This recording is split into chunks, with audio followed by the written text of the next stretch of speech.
പിതാവിൻ്റെയും പുത്രൻ്റെയും പരിശുദ്ധാത്മാവിൻ്റെയും നാമത്തിൽ ആമേൻ. പ്രിയപ്പെട്ടവരെ, ഇന്ന് ഓഗസ്റ്റ് 22 ശനിയാഴ്ച. അമ്മേ പരിശുദ്ധ അമ്മേ, അമ്മേ പരിശുദ്ധ ദൈവമാതാവേ, കൃപാസനത്തിലൂടെ ഞങ്ങളുടെ ദേശത്തിനും അമ്മ മധ്യസ്ഥം തേടി തന്ന എല്ലാ അനുഗ്രഹങ്ങൾക്കും കൃപകൾക്കും ഞങ്ങളിപ്പോൾ ഹൃദയം നിറഞ്ഞ നന്ദി പറയുന്നു.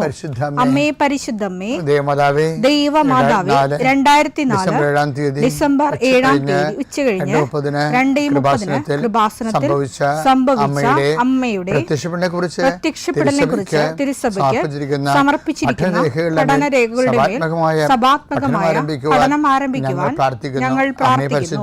അമ്മേ പരിശുദ്ധമേ, ഭൂസ്വർലോകങ്ങളുടെ രാജ്ഞിയായ അങ്ങേയ്ക്ക് ഭൗമസംരക്ഷണത്തിനായി പ്രപഞ്ചപ്രകൃതിയെ തന്നെ തിരുസഭ പ്രതിഷ്ഠിക്കുവാൻ ഈ പ്രത്യക്ഷീകരണം വഴി ഇടയാക്കണമേ. പരിശുദ്ധമേ, ജപമാല മാതാവേ, സകല കൃപാസനം പ്രാർത്ഥനയോടും ചേർത്ത് ഞങ്ങളിപ്പോൾ പ്രാർത്ഥിക്കുന്ന ഈ കുടുംബത്തിന്റെ പ്രത്യേക നിയോഗം പറ മക്കളെ.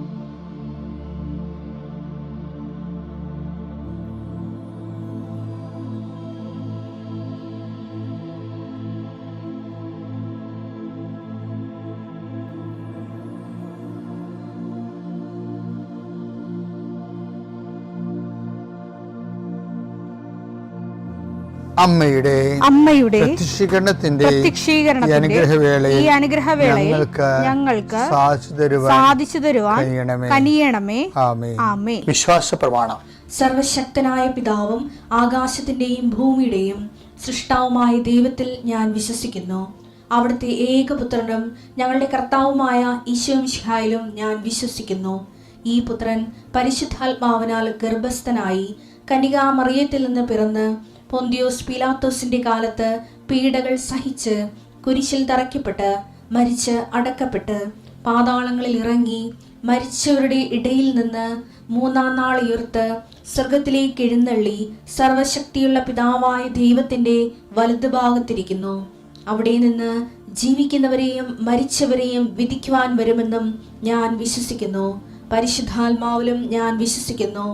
വിശുദ്ധ കത്തോലിക്കാ സഭയിലും പുണ്യവാന്മാരുടെ ഐക്യത്തിലും പാപങ്ങളുടെ മോചനത്തിലും ശരീരത്തിന്റെ ഉയർപ്പിലും നിത്യമായ ജീവിതത്തിലും ഞാൻ വിശ്വസിക്കുന്നു. ആമേൻ. സ്വർഗ്ഗസ്ഥനായ ഞങ്ങളുടെ പിതാവേ, അങ്ങയുടെ നാമം പൂജിതമാകണമേ. അങ്ങയുടെ രാജ്യം വരണമേ. അങ്ങയുടെ തിരുമനസ് സ്വർഗത്തിലെ പോലെ ഭൂമിയിലും ആകണമേ. അന്നു വേണ്ടുന്ന ആഹാരം ഇന്ന് ഞങ്ങൾക്ക് തരണമേ. ഞങ്ങളോട് തെറ്റ് ചെയ്യുന്നവരോട് ഞങ്ങൾ ക്ഷമിക്കുന്നത് പോലെ ഞങ്ങളുടെ തെറ്റുകൾ ഞങ്ങളോടും ക്ഷമിക്കണമേ. ഞങ്ങളെ പ്രലോഭനത്തിൽ ഉൾപ്പെടുത്തരുതേ, തിന്മയിൽ ഞങ്ങൾ രക്ഷിക്കണമേ. ആമേൻ. നന്മ നിറഞ്ഞ മറിയമേ, സ്വസ്തി. കർത്താവ് അങ്ങയുടെ കൂടെ സ്ത്രീകളിൽ അങ്ങ് അനുഗ്രഹിക്കപ്പെട്ടവളാകുന്നു. അങ്ങയുടെ ഉദരത്തിൻ ഫലമായി ഈശോ അനുഗ്രഹിക്കപ്പെട്ടവനാകുന്നു. പരിശുദ്ധ മറിയമേ, തമ്പുരാന്റെ അമ്മേ, പാപികളായ ഞങ്ങൾക്ക് വേണ്ടി ഇപ്പോഴും ഞങ്ങളുടെ മരണസമയത്തും തമ്പുരാനോട് അപേക്ഷിക്കണമേ. ആമേൻ. കർത്താവേ, നിന്റെ ഉന്നതമായ നാമത്തിന് സ്തോത്രം ചെയ്യും. കർത്താവേ, നിന്റെ വിശുദ്ധ പൗരോഹിത്യത്തെ മഹത്വപ്പെടുത്തണം.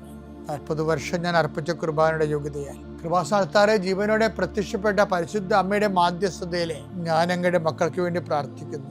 അമ്മേ, പണിക്ക് പോയിരിക്കുന്ന അപ്പൻ രാത്രി ഭക്ഷണത്തിലുള്ള വകയും കൊണ്ടുവരുമെന്ന് വിചാരിച്ചുകൊണ്ട് അമ്മയും മക്കളും കാത്തിരിക്കണ പോലെ ജീവിതത്തിൻ്റെ ഓരോ ഘടകങ്ങളിലേക്ക് കടന്നു പോകാൻ വേണ്ടി ഈ പ്രാർത്ഥനയും കാത്തിരിക്കുന്ന അനേക ആയിരങ്ങളുണ്ട് ഈശോയെ, ലോകം മുഴുവനും. ആ മക്കളെയെല്ലാം ഞാൻ ഈ സമയത്ത് ഓർത്തുകൊണ്ട് അമ്മയുടെ മധ്യസ്ഥതയിൽ ഈശോയ്ക്ക് മക്കളെ നിങ്ങളെ ഏൽപ്പിക്കുന്നു. കർത്താവ്, ഇന്ന് ആശുപത്രിയിൽ പോകുന്നവരുണ്ട് ഈശോയെ, ഇന്ന് ഓപ്പറേഷന് ഡേറ്റ് ഇട്ടിട്ടുള്ളവരുണ്ട് ഈശോ, അവരെ ഞാൻ ഈശോയ്ക്ക് സമർപ്പിക്കുന്നു. കർത്താവ് അവരെ സന്ധിക്കുകയും സമാധാനിപ്പിക്കുകയും ചെയ്യട്ടെ. ഇന്ന് സ്കാനിങ്ങിന് പോകുന്നവരുണ്ട്, ഇന്ന് ടെസ്റ്റിന് രക്തവും മറ്റു കാര്യങ്ങളും ടെസ്റ്റിന് കൊടുത്ത് റിസൾട്ടിന് പോകുന്നവരുണ്ട്. കർത്താവ് അവർക്കെല്ലാം അനുകൂലമായ റിസൾട്ട് കിട്ടാൻ ഞാൻ മക്കളെ ഈശോ നാമത്തെ ആശീർവദിക്കുന്നു. ഇന്ന് പ്രസവം നിശ്ചയിച്ചിരിക്കുന്നവരുണ്ട്, അത് ഓപ്പറേഷൻ ആകല്ലേ എന്ന് പ്രാർത്ഥിക്കുന്നവരുണ്ട്, ചിലർ ഓപ്പറേഷൻ ആകണമേ എന്ന് പ്രാർത്ഥിക്കുന്നവരുണ്ട്. കർത്താവേ, എന്താർക്കും ഓരോരുത്തർ അനുയോജ്യമായതും അവർക്ക് സന്തോഷം തോന്നണമെന്നുമായ കാര്യങ്ങൾ ചെയ്യാൻ നീ അവരെ അനുഗ്രഹിക്കണമേ. അങ്ങനെയുള്ള മനസ്സിൻ്റെ വ്യത്യസ്തങ്ങളായ മനസ്സ്, എല്ലാവർക്കും ഒരുപോലെ ധൈര്യമുള്ളവരല്ല, എല്ലാവരും ഒരുപോലെ ആത്മവിശ്വാസമുള്ളവരുമല്ല. അമ്മേ, പോരായ്മകളെല്ലാം പരിഹരിക്കണേ. പരിശുദ്ധ ദേവമാതാവിൻ്റെ മാധ്യസ്ഥത്തിന് ഞാൻ ഈ മക്കളെല്ലാം സമർപ്പിക്കുന്നു. എൻ്റെ കർത്താവിൻ്റെ ഉന്നതമായ നാമത്തിൽ, സഭയുടെ അധികാരത്തിൽ, കുരിശടയാളത്തിൽ ദൈവശക്തി അതിനെ അനുഗ്രഹിക്കപ്പെടട്ടെ. ഇതിനെപ്പറ്റി നമ്മുടെ സബ്ജക്റ്റ് അറിയാമല്ലോ അല്ലേ? എന്താണ്? അതായത് വേണ്ട സമയത്ത് കരുണയും കൃപാവരം ലഭിക്കാൻ കൃപാവരത്തിൻ്റെ സിംഹാസനമായ ക്രിസ്തുവിനെ സമീപിക്കുക. എങ്ങനെ സമീപിക്കാൻ കഴിയും? അതിൻ്റെ യോഗ്യത എന്തൊക്കെയാണ്? അത് നമ്മൾ 5 യോഗ്യത ഇന്നലെ കൊണ്ട് കഴിഞ്ഞു. ഇന്ന് 6ാം യോഗ്യതയാണ്. 6ാം യോഗ്യത എന്താ പറയണമെന്നറിയാമോ? പ്രാർത്ഥനാപൂർവ്വം സമീപിക്കുക. പ്രാർത്ഥനാപൂർവ്വം സമീപിക്കുക. അതിന് നമ്മൾ ധ്യാനിക്കാൻ പോകുന്ന വചനം ഏതെന്നറിയാമോ? ഫിലിപ്പിയർ 4:6. ഒന്നിനെക്കുറിച്ചും ആകുലരാകേണ്ട.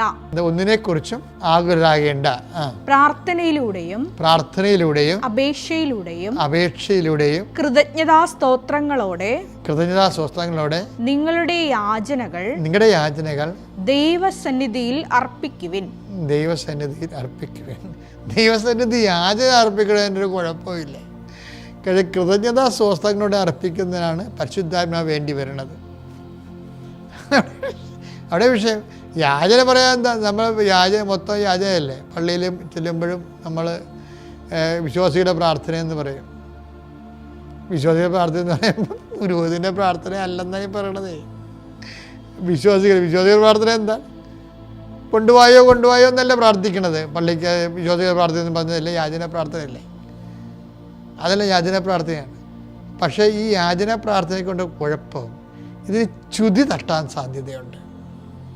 എപ്പോഴും ആക്രാന്തം മൂത്ത് നമ്മുടെ ആവശ്യം മാത്രം പറയുമ്പോൾ ചുതി തട്ടാൻ സാധ്യതയുണ്ട്.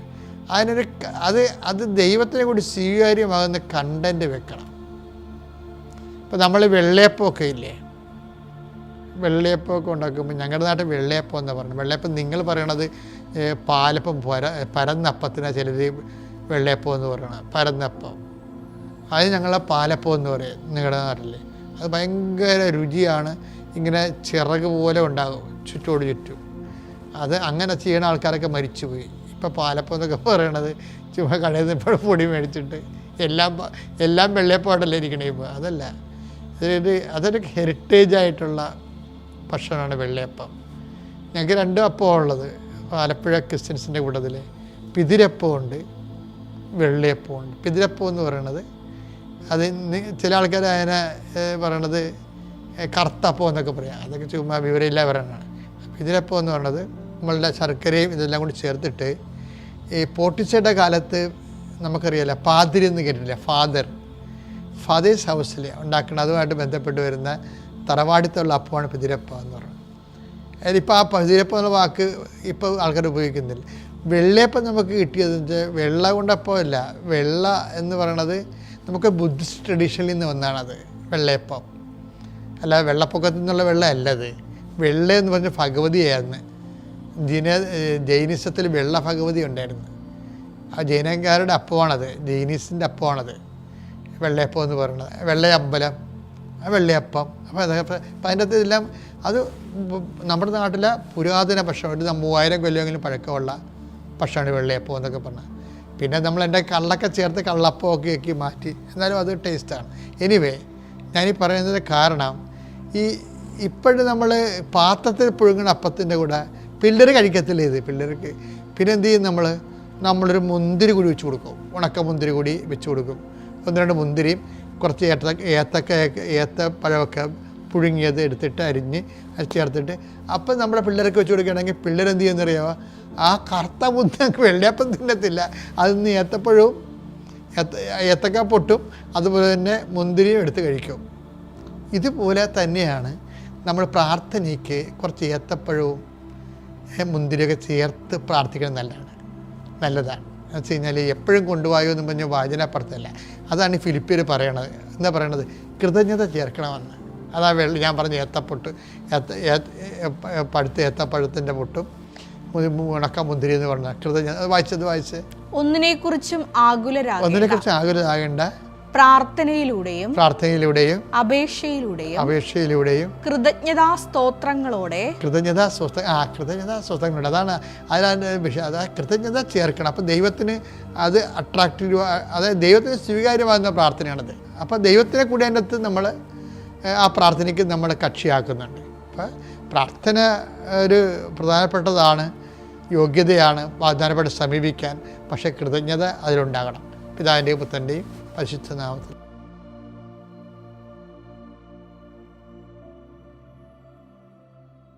അത്യപൂർവ ദൈവാനുഭവങ്ങൾ ഇനി നിങ്ങൾക്കും സ്വന്തം.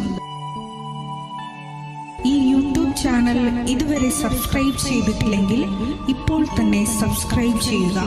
ഈ വീഡിയോ ഇപ്പോൾ തന്നെ നിങ്ങളുടെ സുഹൃത്തുക്കൾക്ക് ഷെയർ ചെയ്തുകൊണ്ട് കർത്താവിൻ്റെ പ്രേക്ഷിതരാകുക.